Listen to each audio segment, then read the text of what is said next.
Greetings, this is the Instrument Sidekick video for the Baritone or Euphonium Book 1, Instrument Sidekick. And the video is titled Page 2, Opening the Case, because that's what Page 2 is going to be about. But you're going to need this book, alright? It says Baritone and it says Euphonium Book 1, Instrument Sidekick. It may be a different color. Mine happens to be green, but yours may not be. And the reason why it says baritone and euphonium is baritones are not quite really common in the United States, but we use euphoniums, which are extremely similar to baritones, read the same, and sound pretty much the same. So what you have at home should be this book and a euphonium, all right? But we read baritone music that's usually written places where they have baritones. So, but we're really a euphonium, just so you know. So, baritone or euphonium book 1, and we open up to opening the case page, page 2. All right, so on this page, we talk about the fact that it's got to be opened up on the floor and flat in the floor. Which way up, though? Kind of depends. The case you see in this picture here, okay, there's only one flat end and then a large area for the bell. The flat end is clearly the bottom part to be laid flat on the ground, okay? Sometimes, though, like my case over here, I'm not going to lay it on the ground. I've got a thing right up here to kind of put it on so I can raise it up to the video, and because it's going to be kind of hard for me to do this on the floor. But you should be opening yours up on the floor. Well, mine has the bell coming on both ends, so that doesn't help me figure out which is the bottom part. So over here, we have a handle, okay? So handle, you can see that there.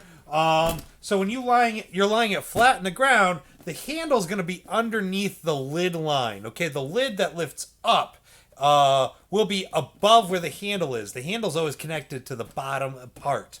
Okay, so you'd be laying it flat in the ground. Okay, and then you have latches. Some latches are going to lift up. Some baritones, euphoniums, this euphonium only has 2 latches. Some have up to 5, okay? So got to make sure you're checking where all the latches are. Some latches are like mine, where you have to lift it up and then bring this part down, okay? And then to close it later on, you put that part back up and then you push this part down, okay?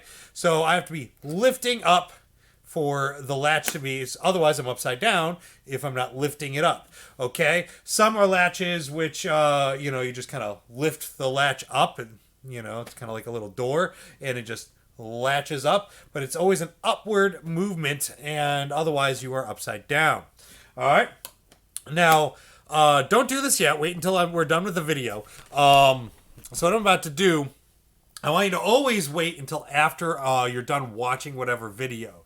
So for every single page of this book, before you do anything that page is about, I want you to watch the video from beginning to end. Even if the video tells you to do some things, wait till you've watched the whole video and then go back and do those things. All right? I want you to always read the page and watch the video, so you know what to do before you start to try and do it. If you start to try and do something I'm teaching you while you're still watching the video, you may miss some warnings that might come after it that are telling you, hey, warning, don't do this because it could break the instrument or something, okay? So make sure you've watched the whole video beforehand, because in our current situation, you're going to be doing a lot of learning through these videos before you actually see me on Zoom or wherever we happen to be. So because of that, I want to make sure you've really listened to all the possibilities before you go and just do anything. So for the entire book, I want you to go in order, page by page, always read the page and watch the video, try to figure out what's going on based on that stuff, then try to do it. Then you've been warned about what things could happen that might break the instruments, okay? So wait till you're done watching this video before you do this, but when you're ready and you've watched the video, you'll open up your case by unlatching all the latches, having it flat on the floor, and you lift it up, and you're going to see a euphonium in there, and you're going to see a mouthpiece in there, all right? and you're going to see some valve oil. My valve oil is over there. You should see some valve oil in there. Now, the valve oil is meant to keep your valves going up and down on the euphonium, and realize that it is not good for you. Okay, it's not. It's great for your euphonium, but it's not good for you to get in your mouth or eyes or something like that. It is oil, and therefore not good for you. Oil is great for a whole lot of things, for keeping doors from being squeaky, to keeping your car running. Your car wouldn't work without oil. Okay, so oil is a thing that is around and needed for so many of the objects and activities we have in this world, but you got to use the common sense and make sure to not get oil in your mouth or your eyes, because that would be dangerous. Okay, so for now, you'll leave any oil in the case. All right, and don't take the oil out for now. Wait till we get to the valve maintenance page before you do anything with that oil. Okay, just leave it be, and we'll talk more about it in a later page. Whenever you're not taking the euphonium out and doing things, and you're putting it away, all right, please make sure that the only things that should be in the case are the euphonium, the mouthpiece, valve oil, maybe a pencil. Okay, that's it. Don't put other things like your book in the case and then try to close this. All right. Not all euphonium cases, but most euphonium cases have a cushion a little too close to things that it's made specifically to cushion the euphonium. And if you try to stick something big like a book in it, it's going to be shoving it in places where there's not room, and it might dent the horn or something by the way that it's pressed down. Okay, there should be a space somewhere for the valve oil. You can put a pencil in that area as well. And there's a spot for the mouthpiece and a spot for euphonium. Now, whenever you're done, you close the case and you always latch it. Even if you're going to be leaving it there and not picking it up until later, always latch it closed if you're going to be leaving the case aside.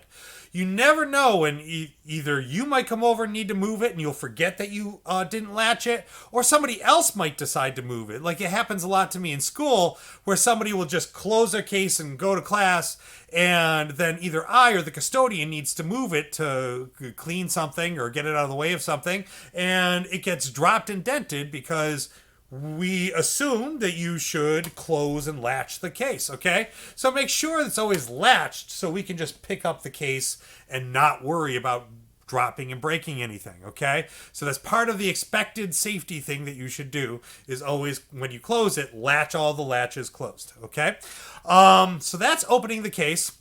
Now, the next few videos through page 6, so pages 3, 4, 5, and 6, the videos you're going to watch are going to be videos that I had made originally for the trombone. You see, the trombone has a mouthpiece just like the euphonium's mouthpiece. Looks exactly and plays exactly the same. All right, and it's one of the similarities between euphonium and trombone. They're both low instruments, and they both have mouthpieces that are just alike. Because of that, I didn't see the point of taking the time to make another page 3, 4, 5, 6, another 4 videos with all the same information that I gave for the trombone to do, because all of that involves the mouthpiece, and all that mouthpiece work is exactly the same work for the euphonium. So in these next videos, please don't be thrown off that you're going to hear me use the word trombone instead of euphonium. Okay, I mentioned the trombone a lot, and it also just in your head, just switch the word to euphonium, and all that information is exactly the same about what to do with the mouthpiece. Okay, you're going to be doing a lot of mouthpiece work very early on. The first thing you need to be able to do is to be able to make a sound, and if you can't make a sound on the mouthpiece, you can't make a sound on the whole euphonium. There's no point in working the whole thing unless you can work the mouthpiece. So the next few videos are about that before we talk about putting the mouthpiece on and playing the euphonium. So pages 3, 4, 5, and 6, don't be thrown off by the words trombone used all the time. It's also makes sense with euphonium as well. All right, so watch all these videos, practice, practice, practice, and be careful with opening up and closing your case. May the Force be with you.